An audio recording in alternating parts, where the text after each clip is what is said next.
Okay, these are a few topics in the linear unit that we need to cover. When you graph a linear equation, the shape is a line. Just make sure we all are on board with that. And the power on x is 1, and the power on y is 1, meaning that in our linear equation, and here's our standard form, x and y are both to the first power, meaning they're not squared, they're not to the -1, it's not the square root of x. And you can see that it's always given in a format, some version of ax plus by equaling c, meaning that x and y are added together, or it's some form of a summation. It's a form of a summation. It's not the form of a product between x and y. So the next homework set gives you some equations grouped together, and you're asked to look at each equation and determine whether or not it's a linear equation. The first thing I want you to do, and this is coming from your supplement, this is page 59 and 60 in your supplement. The function notation, I want you to take that and just make that a y. And we'll come back and study functions after we finish our linear unit. And then moving to page 59, do the same thing with number 7 and number 8 and number 4. And we will come back to that notation later on.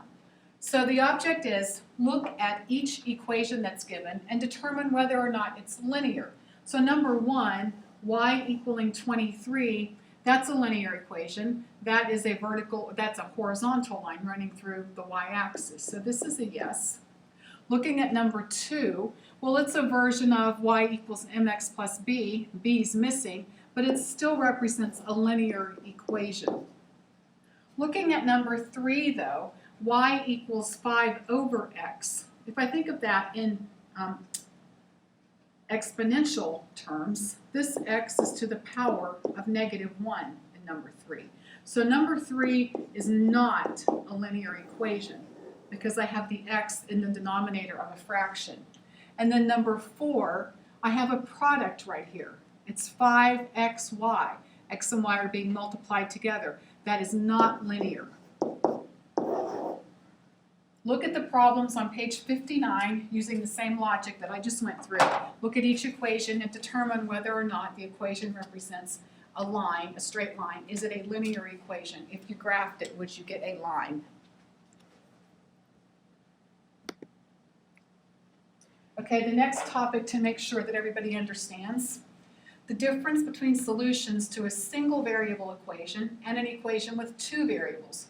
So far this year, we've been finding solutions to equations with just a single variable. So we're only solving for x, for one variable, and we'll just use x in this example. So here are some simple equations. In the first equation, x equals 5. In the second equation, x equals 88. And in the third equation, I have 2 different values for x, but I still only have one variable. I don't have a y variable. I just have the x variable to solve for. So moving on down, the solution to an equation with 2 variables, like a linear equation, the solution is an ordered pair. So the solution has an x-coordinate as well as a y-coordinate. When you're looking at ordered pairs with different alphabet characters used, it's always given in alphabetical order. Unless you're doing a word problem where you have cost and weeks and independent and dependent variable. But if it's purely mathematical with just different arrangements of letters used, the ordered pair is always given in an alphabetical order. That's a universal rule throughout math books. And then graphically. Graphically, the ordered pair solution represents a point on the line. So if an ordered pair is a solution to a linear equation, when you graph that equation, the solution, or that particular xy point, would lie on the line that represents that equation.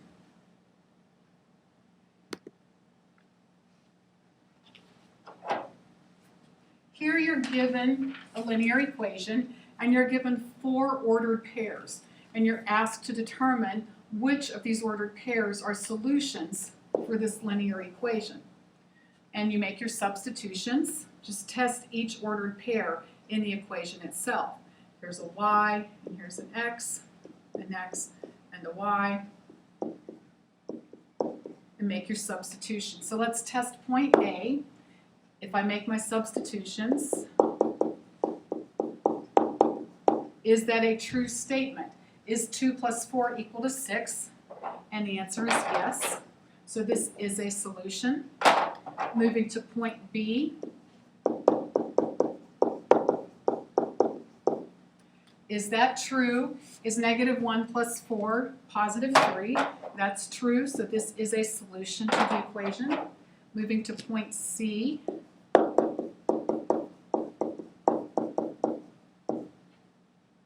Is 4 minus 1/2 equal 5? Does that equal 5? And the answer to that is no.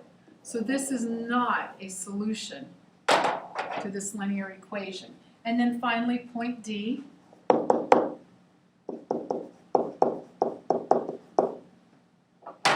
Is that a true statement? Is 5 1 plus 4? And yes, that's a true statement. So number 6 asks you, which points are collinear? So let's define collinear first.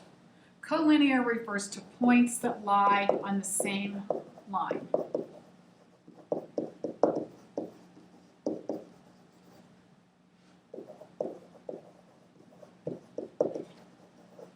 And when I look at my outcome, I can see that points A, B, and D are collinear points.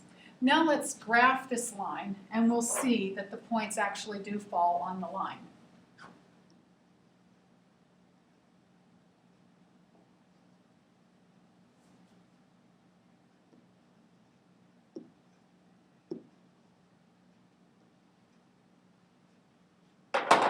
And let's go back. Here's point A. Point A is the point 4, 6, so here's point A.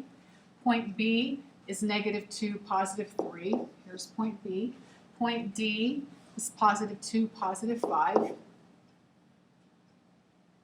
Do the next problem on your own just to get some more practice with this. And then there are some textbook problems where you're given ordered pairs in the linear equation, or just equations with two variables in general. They're not all linear, but you still test each ordered pair and see if you get a true statement.